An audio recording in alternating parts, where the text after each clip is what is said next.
Саламатсыздарбы, урматтуу телеөгөрүүчүлөр, бардыңыздар менен амандашуу менен бирге 5-чи каналда жаңыдан старт алган капыл тапыл айтыш батыл теле конкурсту баштамакчыбыз. Анда эмесе агайын туугандар, жобосун айтып кетейин. Биздин негизги максатыбыз 5-чи каналдын жалпы жамаатынын чечими улуттук өнөрдүн кадырын жалпы жұртқа арттыруу жана канат бутагын жайылтуу.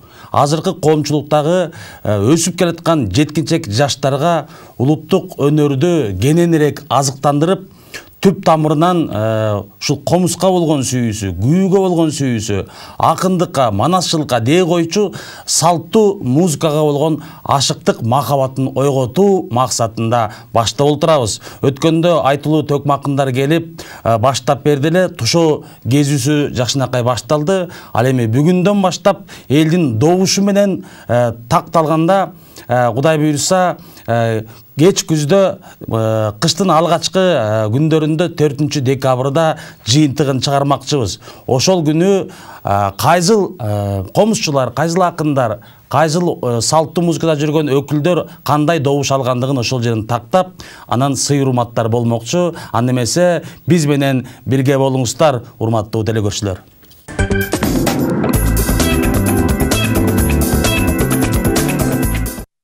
Агайын туугандар, анда эмесе бүгүнкү меймандарыбыз менен тааныштырып өтөйүн.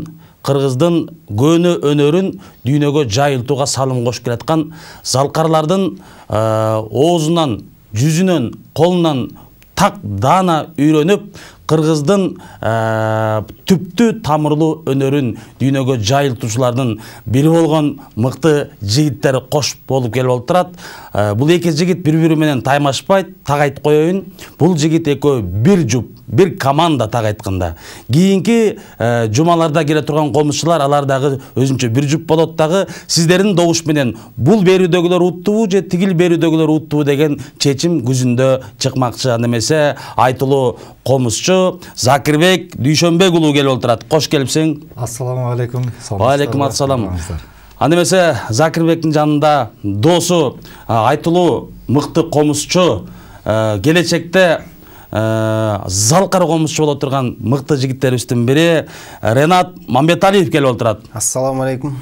Ва алейкум салам. Кош келипсиңер жигиттер. Силерди чакырып, бираз уймуз отуруп, келечегибизде ушул салттуу музыка кандай болуп келатат, кандай өнүгүү жолунда түшүшү керек, таасирлер кандай болуп атат, жаштардын кызыгуусу кандай болуп атат, анан баягы кара күүлөрдүн кадыры кандай, колон өткөн айтма, чапма, дээ коючу ала качма күүлөрдүн кадыры кандай, ошолорду бир силер менен маектешип, анан бир жакшынакай аталарыбыз, апаларыбыз, замандаштарыбыз, жаштарыбыз олтурат, бир жакшы күйлөр менен бир көкүрөктү сугарасыңар деген ишеничте чакырдык. Бүгүнкү башталышын жакшынакай баштап бересиңер деген өтүштөбүз. Өткөндө төкмакындан бата алганбыз да, 4 акын келип төгүп бата берди, төгөрөгүз төп болсун деп. Анда эмесе сөз сиздерде болсун. Биздин проектке оюңуз. Оюбуз абдан жакшы.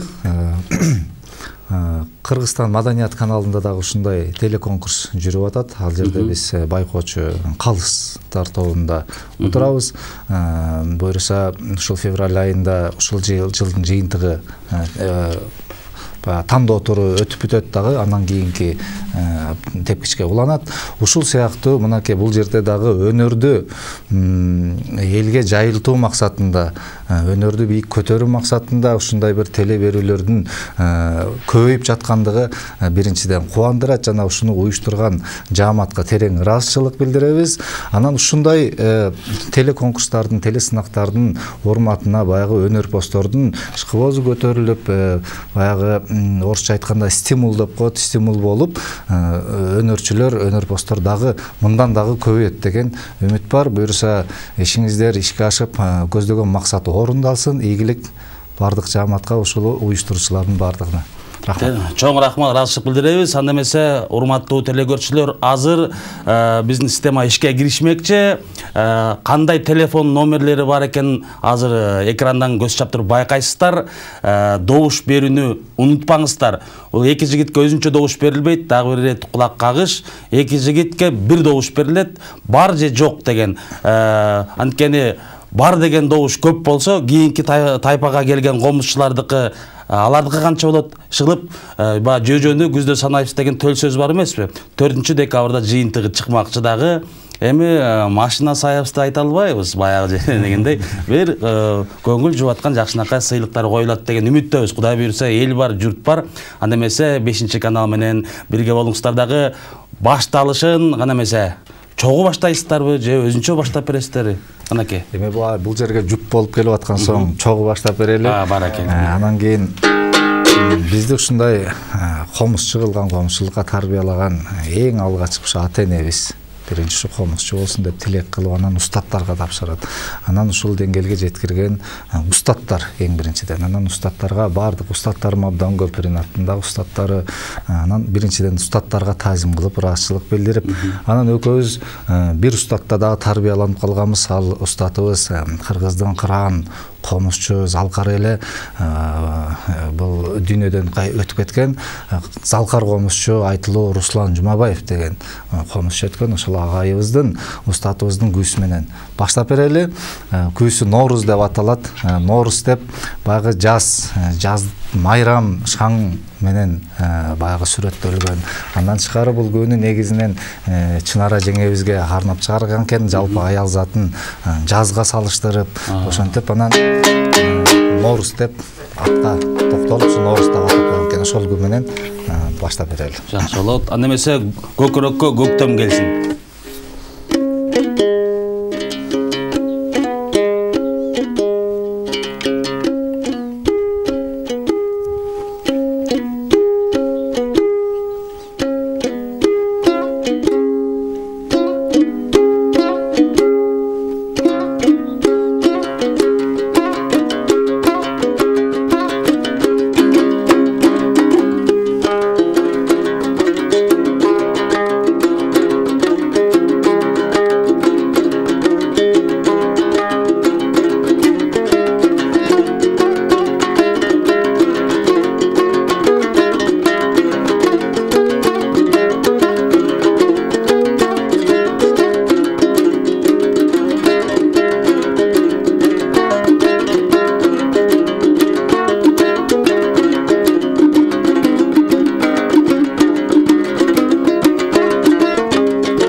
азаматсыңар. Мынакей жалпы биздин мекендештерибизди, кыргызстандыктарды бир күйгө көкөрөгүн толкутуп, дене ойду балкыттыңар, азаматсыңар.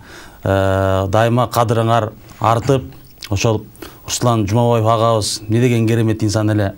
Ал киши менен талай өнөр жөнүндө баарлашып калдык. Силердей болгон шакирттерин көрүп, угуп турганыма мен да өтө бактылуумун. Ал киши өлгөн жок, ал кишинин өнөрү силерде күүлөрдө жашайт. Кыргыз барда ар бир жүрөктө жашайт. Азаматсыңар, шакиртке, устат шакирт жөрөлгөсү байыртадан ушундай улангандыгын баардыгыбыз билебиз. Анда эмесе, урматтуу телекөрүүчүлөр, алдыдагы телефон номерлери турат. 0312 59 20 77 деген номер, ооба деген. Ушул жигиттер финалга жетсин, алдыга озсун дегендер добушту камданып, чамданып бере бериңиздер. Анда эмесе, дилмаекте уланталы. Ренат, сөз сенде болсун. Ушул залкар комузчулардын азыркы күндө коомдо орду кандай болууда? Мындай көз жазында калып калган жокпу? Элдин угуусу, элдин колдоосу, коомчулуктун, мамлекеттин, өлкөнүн дегеле койчу, дегеле азыркы күндө залкар комузчулар бар. Алардын абалы кандай? Кабар айтып кетсең, сен баягы адис катары ушул жакта. Эми залкар комузчулардан азыр айта кетсек, бизде аксакалдардан Намаз агай бар, Намазбек Уралиев, Зайнидин Иманалиев, Фахридин Баяков деген. Анын арасында мына Закем дагы турат. Рахат Көчөрбаев деген агабыз бар. Алардын орду жакшы эле, Кудайга шүгүр. Азыр комуз өнөрү, комуз күйлөрү жакшы эле угулууда, жакшы бааланууда дегендей, маданият тармагы да жакшы көңүл буруп атат. Шүгүр, Кудайга шүгүр. Кудай буйрса, айтканыңдай эле болсун. Анда эмесе, бизди көрүп аткан залкар агайлар, устаттар да бизден ошол Намазбек агайыбыз дегендей, Самара апабыз көрүп атыш керек. Самара апабыз дагы бар. Ошондуктан Зайнидин Иманалиев агайыбыз көрүп атса, баарыңыздарга ысык салам. Анда жекме жекке өтсөк дегендей, азыр болсо бир тыныгуу кылып, бир жардамага баргандан кийин аны жакшылап укпайлыкпы, кандай дейсиңер, Анда эмесе, жакшы болот. Кайрадан кайтып келебиз.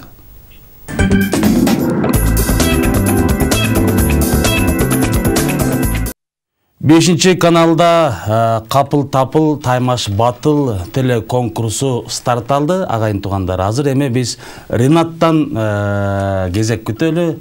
Ренат, бизге кайсы күү менен топ жарып баштап бересиң аке? Сиздерге Садак какты деген жакшы күү бар. Ошол Садак какты устатым Руслан Жумабаев агайымдын ыкмасында ойноп бересиздерби?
келді. Ай, азаматсың, баракелді, бар бол.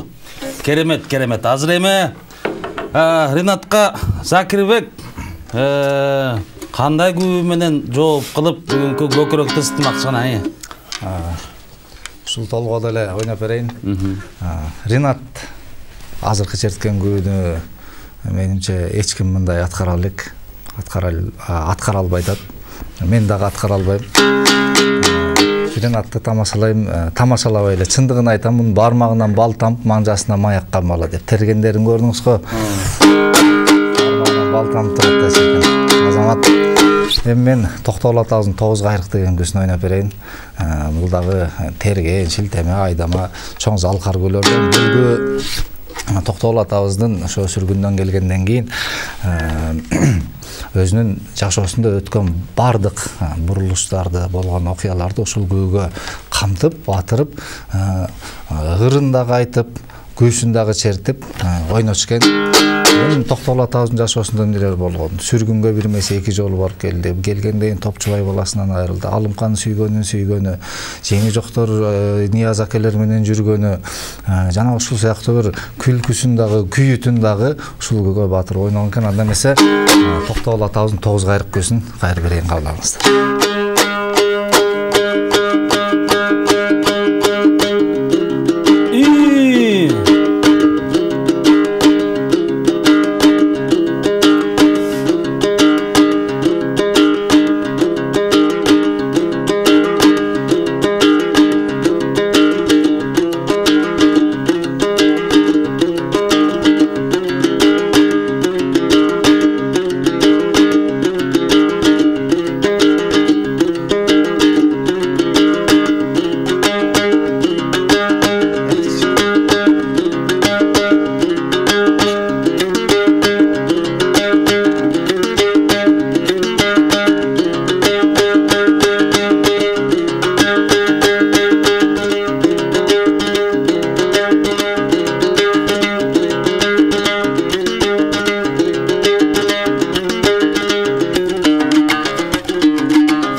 Ай азаматсың.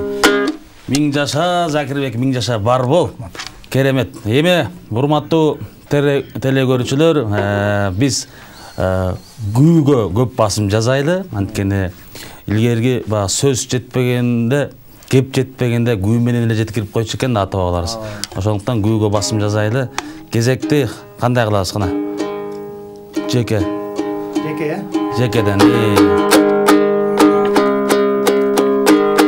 Анда Закем Токтогул атасынын 9 кайрыгын ойнодум, мен Токтогул атасынын миң кыялын ойноп берейин. Ай баракалла.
Келди бар бол.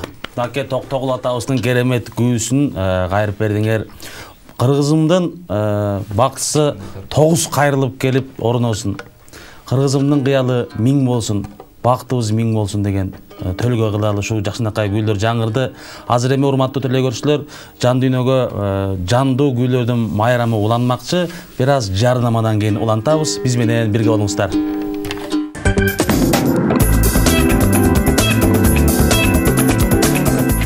Кыдыр дарыган касиеттүү калайык бардыңыздарга ата-бабадан калган байыркы мурастуу күүлөрдү артынып келген жигиттерибиз менен жанатан бери дил маек куруп, улуу күүлөрдүн тереңине сиңүүдөбүз, сүңгүүдөбүз дегендей 5-чи каналда агайын туугандар капыл-тапыл таймаш батыл андан ары уланмакчы. Мунун жобосун айтып кеттик. Бизди жаңыдан көрүп аткандар, Кудай буйруса 4-декабрда жыйынтыгын чыгармакчыбыз. Биз салттуу өнөрдө жүргөн ар бир адамдарды, инсандарды чакырып, сиздер менен дайыма жума сайын байланышта турмакчыбыз. Азыр кезекте Заке өзүңө келдиме бир кыялдарыбызды закымдатып көккө алып чык. Мен Токтогул атабыз көз ойнолду, андан бери жакарай Шекербек, Ыбырай Карамолду аталарыбыз бар. Шекербек атанын эмгек бакыт деген күсүн ойноп берейин. Алыңыздар.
баракелди бар бол.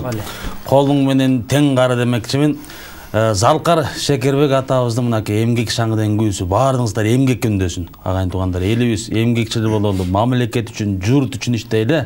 Өнөр үчүн, нарк үчүн баардыгыбыз ушул мамлекетибиздин ар бир жагынан сүрөп, өйдөлөп, көтөрүп, улуу бир өлкө болгонубузга умтулалы. Ата-бабанын бир калтырып кеткен мурасты өрнөктү, ушул өнөрүн, ушундай жерин, элин дегендей эч кимге чачыратпай, тонотпой, татыктуу алып кеткенге баарыңыздарды эмгекке үндөгөн чаңкышы күү болду. Азыр Ренатка кезек келди эми. Азыр кандай?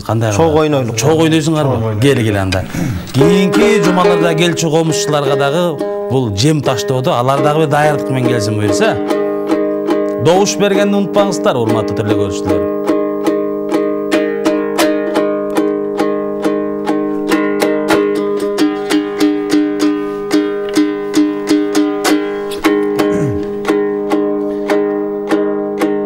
Ашыралы Айталиев атабыз айтчылы, комусту күүлөгөндөн уялбагыла, шашпай күүлөгүлө, анткени эл дагы комус күүлөгөнгө үйрөнсүн депчи. Биз мынтип акырын күүлөйбүз го. Эч кимге угузбай күүлөйбүз го, ал туура эмес. Элге угузуп күүлөгүлө деп. Мындан эсе чебер комузчу СССРдин эл артиси Атай атабыздын күүсүнөн алкар берели.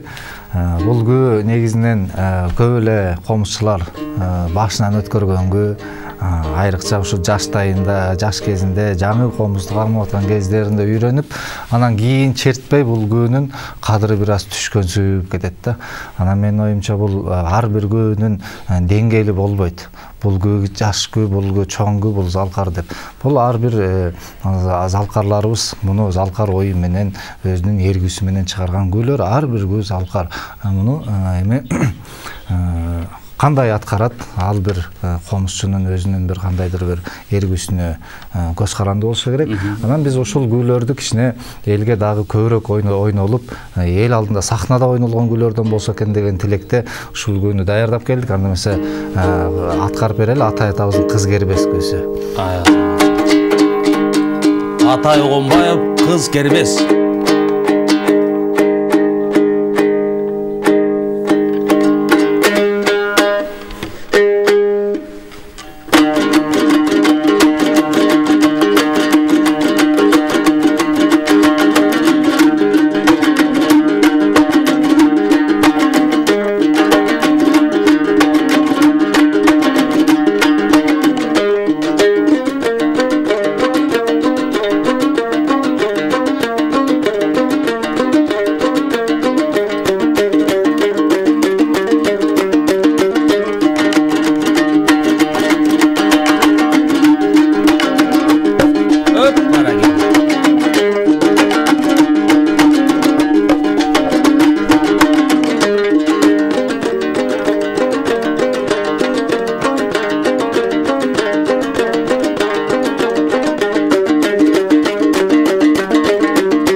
Азаматсыңар баракелди. Биздин ушул эфирден айтып кетерибиз, мына Атай Огонбаев атабыздын кыз кербеси жалпы барыңыздарга арналды.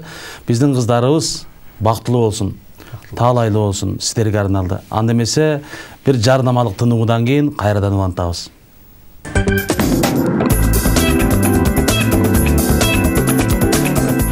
Урматтуу телекөрүүчүлөр, биз түз эфирде улантабыз. 5-чи менен бирге болгонуңуздарга биз өтө ыраазычылыкты билдирмекчибиз. Анткени капыл тапыл Таймаш Батыл деген телеконкурс старт алгандыгын жар салып кеттим башында.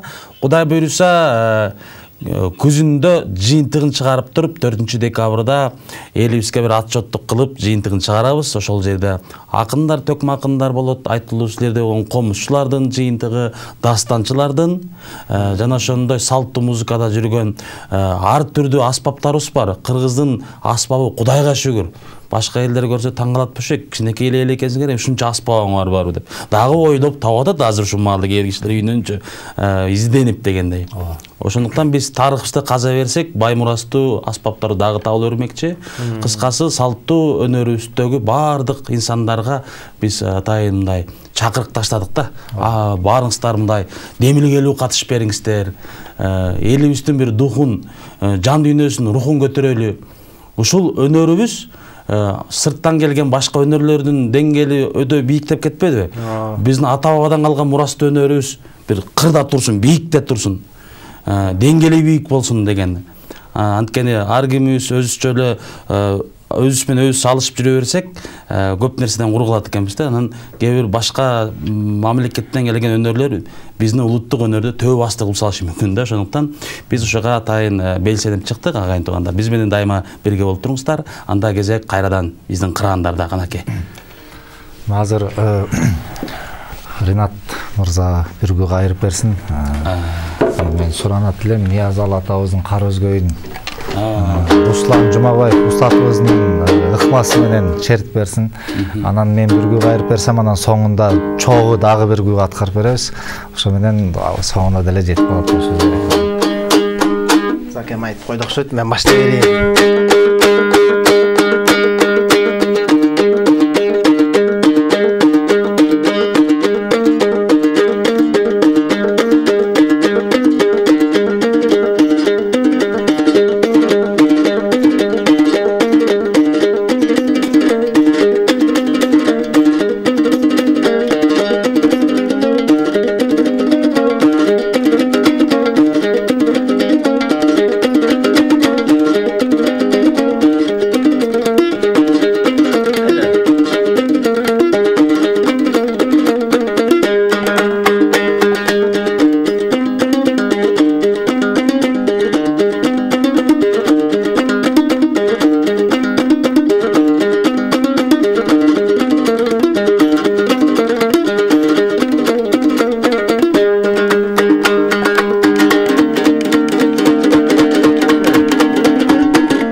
Чиркен керемет көп азаматсың бар бол. Жогорку деңгээлде аткардың. Азыр эми кичине баарлашалы жигиттер. Кыргыздын тарыхында ушул тарых беттеринде калган элдин оозуна көп алынган улуу комчулардын баарыбыз билебиз. Бирок улуу иштер жаратып аты көп аталбай калган комчулар да бар да. Мүмкүн ошондой жакшы күүлөрү жаратып коюп, бир ушул аймакта калып, бирок тарых беттеринен бир-экили кол силтем менен, бир-экили тамга менен эскерилген комчулар барбы негизи тарыхта? Молдокунов Рахат Молдокунов деген бул чоң комузчу, ал белгилүү комузчулар арасында өзүнүн бир орду бар чоң залкар комузчу. Ошол Рахат байкебиздин атасы Молдокунов Эшмамбет Молдокунов деген абабыз Ыбырайдын шакирти, бир топ сонун күйлөрдү жаратып кеткен. Анан кийин ошондой кишилер аты чыкпай калган кишилердин арасында жүрөт, бирок күйлөрү Ыбырайдыкынан, Молдокеникинен кем эмес күйлөрү чыгарганда бизге белек кылып берген. Вот ошол сыяктуу негизи эле азыр деле учурда, мисалы мен бир 2010-жылы 9 кайрык деген конкурс башталып, ошондо багы региондордо жюри болуп тандоо турун жүргүзүп келгенде аттарын унутуп калдым, бирок бир топ аксакалдарды көргөм да. Кесиби тиш доктуру болуп, бирөө ушундай медицина тармагында, бирөөсү шопур болуп өткөн, бирок черткен күйлөрү, аткарган күйлөрү, чыгарган күйлөрү кадимки залкарлардын салмагында жүрүшү ошондой болгон комузчуларды көрүп абдан таң калгам. Эмнеге эл алдына көп чыкпай, таанылбай калып кетти деп, бирок ошол абаларыбызды тандоодон өткөрүп Бишкек шаарына алып келип, баягы 9 кайрык кароо сунагына катышып, байгелүү орундарга, эми андан кийинки улантысын биздин чоң аксакалдар жюриде болушкан, ким кандай орун берген эсимде деле жок, бирок ошол аксакалдарды кармап калып, ушул теле радио берүүлөргө тартып жаздырып калсак дагы мыкты болчу эле. Ошондой көмүскөдө калган таланттар негизи Кыргызда көп эле. Кудай буйруса, эң мыкты инсандарды ошондой көмүскөдө жүргөн баягы сандыктын ичиндеги ачык элек сандыкта учур элек ундус бар дейт Кыргыздачы. Ошондой инсандарды тартууга баардыгыбыз аракет кылалы, айтыңыздар. Ушул жерден ушундай залкар комузчу жашынып жүрөт, чыкпай жүрөт деп бизге телефон чалсаңыздар да болот, урматтуу теле көрүүчүлөр. Ал эми жигиттер, силердин эмгегиңердин акыбети кайтып, эл ичинде айтылуу комузчулардан болуп, ал эми кылган ишиңер калк үчүн болуп, дайыма силерди көрүп жаштар таасирленип, силерди уста туткан учурга жетсин. Анда эмесе кезек кайрадан Закирбекте болсун. Негизи толгон узбай ушундан ойной берейин. Алдында Нияз атабыздын Кар өзгөйүн ойноп бердим. Ошол эле Нияз атабыздын Кер толго деген күүсүн ойноп берейин. Кер толго күүсүн черткенде Кер жоргонун жүрүшүндөй, келин кыздын күлүшүндөй черткиле деген экен. Бул негизи жоргого арналган күү экен. Нияз атабыз өзү жаштайынан кандай ат болбосун, кашаң ат болобу, күлүк ат болобу, баары бир жорго кылып тарбиялап алчу экен да. Нияз атабыздын ошол жорго кылып тарбиялаган секретин айта кетейин. Саяпкерлерге балким кулак күмүш сырга болуп кетеби. Алдыңкы туягы менен аркасын бир аркандап койчу экен. Биягы менен биягын бир тушап койчу экен. Анан кийин алдыңкы бутун шилтегенде аркасы айла жок шилтенет да, өкүнү жакын байлап. Анан биягын шилтегенде биягы шилтенип, ошентип отуруп баягынын жоргосун таскагын чыгарып, андан ары жорго кылып, ошентип тарбиялап алчу экен да. Азыркы тилем айтканда искусственный жол менен жорго кылуу, жүрүштү кылып койчу экен да.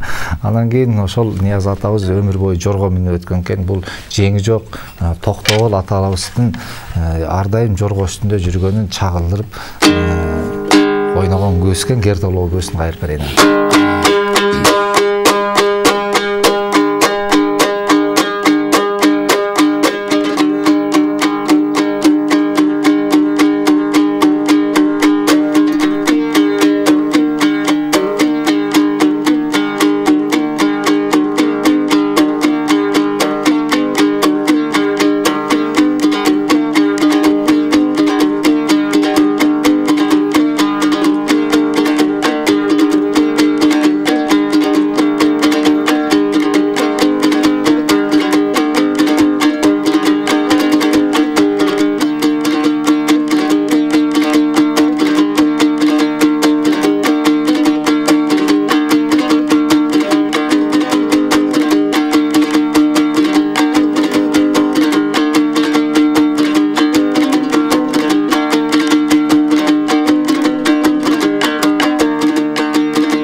бәрекелді. Бұл күн ұққанда ат емес адамның жорғылығысы келет екен шіркін. Ағайын туғандар, шул керемет күн ұқтық. Алыкул Оспоновду атабызда убагында ушул комузга кайрылып керемет саптары жазган эмеспи? 3 бирөө, жалгыз тек, 3 кыл комуз, чертилбейт, күйгө келбейт, чебер колсуз, оп-оңой көргөн көзгө жөп-жөнөкөй, бирок да өнөрү бар. Айтып болгус дегансыңардай, бул өнөрдү айтып болгус, муну угуш керек, күн түндө угуш керек да. Анда эме жигиттер, келгиле эме. Жанагы кош жоргодой болуп бир чогу кыяга түшүп бир салып бергиле эме? Эме жакшы иш баштаптырсыздар. Максаттар орундалып, тилектер орундалып, анан кийин ушул жаштардын тилегин берсин ылайым. Жакшы жашоого келели. Жакшы жашоодо жашап атабыз. Пайгамбар баарына ыраазы деген экен да. Бар нерсеге шүгүр кылыш керек экен. Андан кийин андан жакшысы Кудай Таалам берет экен да. Ансыгарындай баарына жакшы, баарына шүгүр кылалы. Анан кандай тилектерибиз болсо баары орундалсын. Ыбырай атабыздын жаш тилек деген көсүнөн устатыбыз Руслан Жумабаевдин ыкмасында кайрып берели. Айтканыңа келсин.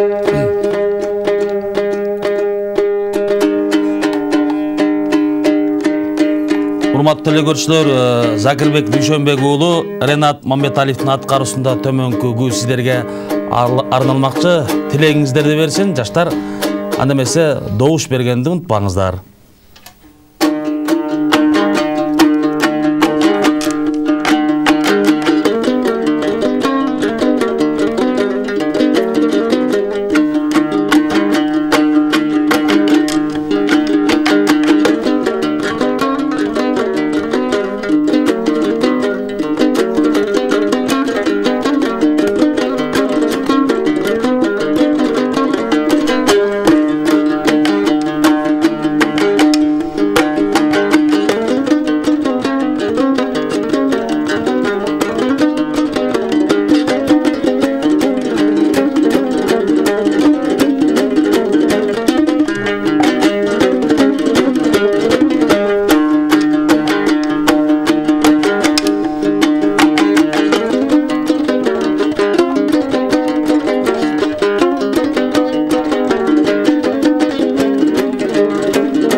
азаматсыңар.